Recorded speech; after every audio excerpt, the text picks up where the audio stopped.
The handshakes, the president telling Putin it's an honor to meet you. But then President Trump brings up Russian meddling in the U.S. election first, how Putin responds. And just hours later, Melania Trump seated right next to Putin at a dinner for world leaders. Also breaking, the growing protests, cars set on fire, police clashing in the streets, nearly 200 officers now injured. Our correspondent standing by. Here at home tonight, the hostage standoff inside a bank. Employees trapped, the suspect calling our ABC station in Atlanta. His demands, you will hear the audio, and how authorities moved in. An apartment building and a shopping complex up in flames, walls collapsing, a crane out of control. Tonight, arson investigators now on the scene. And the flight from the U.S. and the fight that breaks out in the front of the plane. The pilot declaring an emergency. Tonight, the new images coming in now as we hear from passengers describing the chaos. This is ABC World News Tonight with David Muir. Good evening, and it's great to have you with us here on a Friday night. And we begin with the face-to-face meeting, President Trump, Vladimir Putin. And it was President Trump who did not ignore the elephant in the room, Russian meddling in the U.S. election. They would shake hands several times, the president telling him it is an honor. Putin responding in kind, but Putin's response to the president when he brought up Russian meddling was far different. And all of it played out as protests filled the streets, the violence spreading. About 200 officers hurt, fires set, and the images coming in at this hour. But first, Vladimir Putin saying he did not hack the U.S.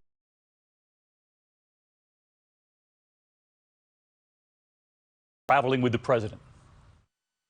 It was only supposed to last about 35 minutes, but President Trump and Vladimir Putin had so much to say, their meeting went on and on for a full 2 hours and 16 minutes. The cameras allowed in briefly to witness that high-stakes face-to-face. President Trump reaching out to shake the hand of the man accused of meddling in America's election. There was smiling and small talk. Before they got down to business, there was even a back pat. But even before President Trump brought up Russia's election meddling, he said this. President Putin and I have been discussing various things, and I think it's going very well. We've had some very, very good talks. We look forward to a lot of very positive things happening for Russia, for the United States. It's an honor to be with you. Thank you. And Vladimir Putin returned the compliment, saying he was pleased to meet President Trump, hoping their first meeting would have, quote, positive results. Just 24 hours earlier, the president said election meddling could have been Russia, it could have been others. But today, when the doors closed, the White House says President Trump raised the issue right out of the gate. What happened next? Each side tells a different story. Secretary of State Rex Tillerson was in the room. He says the president repeatedly pressed the issue and that Putin denied Russia's involvement. The president at this point, he pressed him and then, felt like at this point, let's talk about how do we go forward. So the president stopped pressing. There was not a lot of relitigating of the past. Tillerson's Russian counterpart, Foreign Minister Sergei Lavrov, was also in the room. He says President Trump heard Putin's denial and accepted it.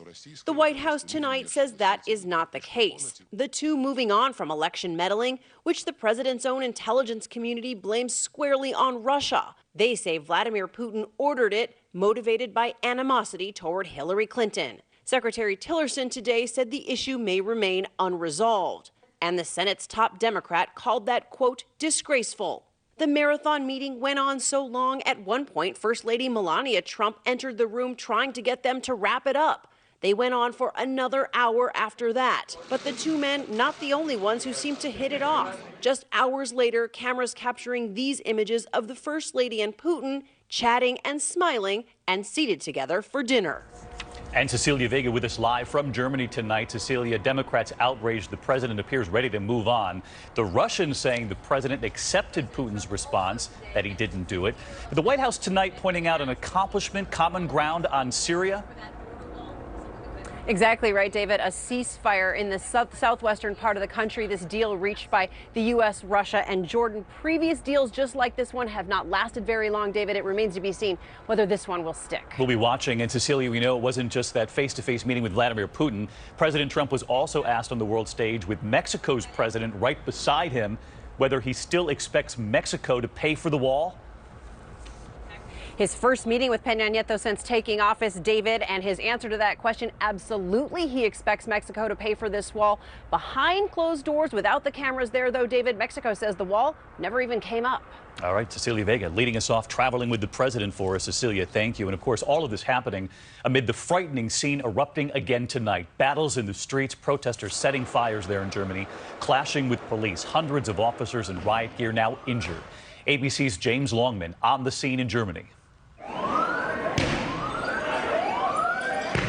Tonight in Hamburg, rage against world powers.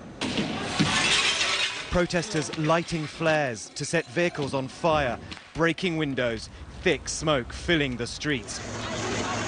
As police douse the crowds with water cannons.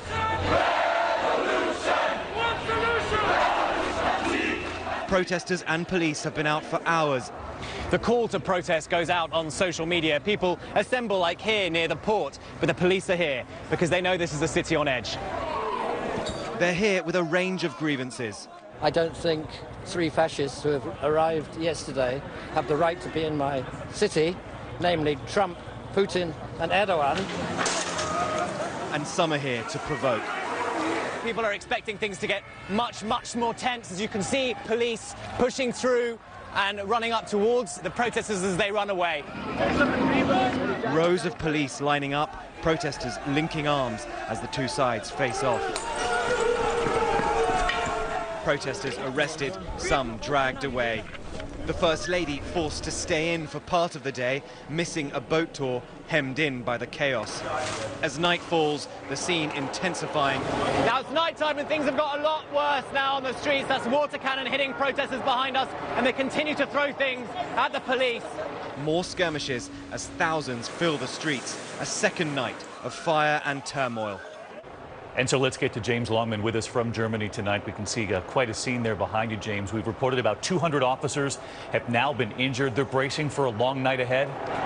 Yes, a very long night indeed, David. You can see the atmosphere is still very tense here. Standoff between police and protesters, helicopters overhead. And remember, there's still a day to go of this summit. David? One more day to go. All right, James Longman and our team there on the scene. James, thank you. Back here at home to other news tonight.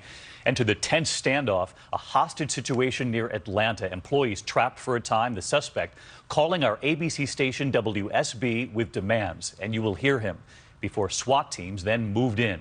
Here's ABC's Steve Osunsami now. This was the terrifying scene at a Wells Fargo bank in the suburbs north of Atlanta. Inside, a man claiming he had an explosive in his backpack was holding hostages. Outside, a small army of snipers and SWAT team members had their guns aimed at the bank. A lone subject, male subject, went into the bank and advised that he had a quantity of explosives on his person. We're learning tonight the suspect had a history of mental health issues and called our partners at Atlanta station WSB-TV with a list of demands. He told them he was Brian Easley and was a former Marine who served 2 tours in Iraq, that he was about to become homeless and had a disagreement with his local VA. But I'm going to be out on the street. A bank employee who was being held hostage also was on the phone. Is there anything else that you can tell us about him? No, he's very kind. He's been very respectful. Police negotiators tried to get the man to come out. About 3 hours later, the bank employees inside ran outside. The SWAT team ran in, and the man was shot and killed.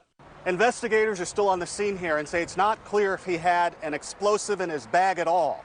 David? Steve Osunsami for us. Steve, thank you. Now to a flight taking off from the U.S. and the violent fight breaking out in midair.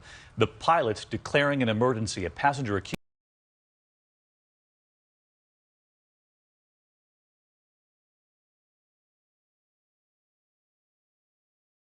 Jet cabin and federal charges after the violence that broke out 45 minutes into the Delta flight to Beijing. It's going down in here. They're taking some guy out with security. Everybody's filming. They're getting wild. In court today, 23-year-old Joseph Huddock of Tampa, who allegedly tried to open an exit door in first class. A flight attendant stepping in and the man allegedly punching her twice. The real hero, I think, was the flight attendant. He was quite violent. Other passengers step in to help. 2 wine bottles grabbed by the flight attendant to hit the suspect in the head. One of them breaks. He's subdued. The amount of bruising and blood on the passengers who helped and the poor flight attendant, it was a pretty serious incident. With the man zip-tied, the pilot decides to return to Seattle. Delta 129 was emergency. We're coming back. Back in Seattle, the flight attendant and a passenger were taken to the hospital for what are described as severe facial injuries. David? David Curley, who covers aviation for us. David, thank you. Next here, the severe weather moving in tonight just as we start the weekend. Already millions in the path of deadly storms from Kentucky to Pennsylvania. Wind gusts nearly 90 miles per hour blamed for killing a 72-year-old homeowner, knocking a large tree right onto his house in Grand Haven, Michigan. Flash flooding washing away streets and submerging cars in Cape Cod, Massachusetts. Here's ABC's Gio Benitez now. Tonight, powerful storms racing east.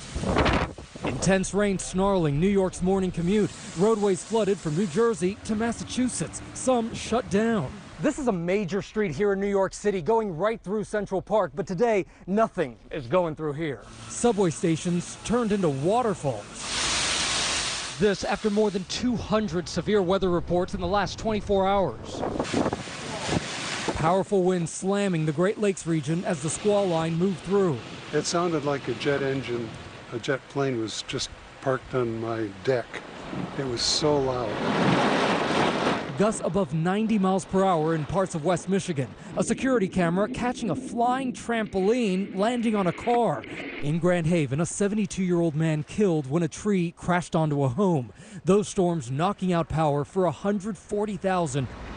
And David, those storms brought torrential rain to New York City, falling at over an inch an hour, and they're firing up again from Pennsylvania to Kentucky. It's going to be a rough night, David. They are moving through quickly, Gio. Thank you. Let's get right to meteorologist Rob Marciano. He's live along New York's West Side Highway tonight for us, tracking these storms. Hey, Rob.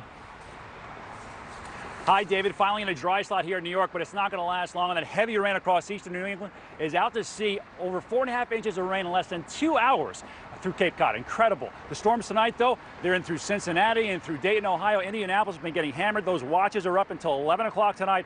They should weaken after midnight tomorrow. By tomorrow morning, just some leftover storms across the east. Out west, that heat continues. More advisories and warnings out, just building. We had records today across Las Vegas, Phoenix, and Palm Springs. 122. Incredible. We'll see more of those numbers with more records falling tomorrow.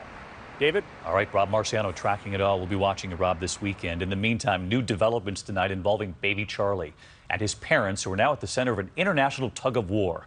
Should his parents be allowed to take him out of the hospital where he is? Tonight, there's new legal action and the mother just speaking out. Here's ABC's Lindsay Davis tonight. Renewed hope tonight for baby Charlie. His parents locked in a fierce legal battle to keep their son on life support and alive. He's our own flesh and blood, and we don't have a say in his life whatsoever. Hey. 11-month-old Charlie Gard's parents making that emotional plea on British television today. Their son can't move or breathe on his own because of a genetic disease. British doctors and multiple courts agreed treatment would only prolong Charlie's suffering, but his parents aren't ready to give up. You know, as you can probably see on our T-shirts, if he's still fighting, we're still fighting, and he's still fighting over there. President Trump, even the Pope lending support to no avail. But tonight, Charlie's doctors are asking for a new hearing after 2 hospitals offered experimental treatment. One of them, New York Presbyterian, which would admit Charlie or send the new medicine to his doctors in London. We're hopeful and confident that Charlie may get his chance now. That new hearing is expected to take place on Monday. David? Lindsay Davis with us. Thank you, Lindsay. There is also news tonight about the American economy. The U.S. adding 222,000 jobs last month. This marks 81 straight months of job growth in the U.S., about 15 million jobs added since 2010. There is still much more ahead on World News Tonight this Friday. The alleged kidnapping caught on camera. The suspect forcing a woman, as you see here, into the back of a minivan. Tonight, the desperate search for the suspect and the victim. Police do need your help. Also, the new surveillance video just released of that deadly crash involving Venus Williams, what it could now mean for the tennis star. And tonight, the apartment building up in flames, the shopping complex burning too. Arson investigators are on the scene, and we have much more news ahead. I know if the pain comes, I'm not going to get my job done. Pain's kind of self-defining. When it hurts, it hurts. When I can't do something, it makes me feel isolated. With Aleve, you can stay strong longer because only Aleve has the strength.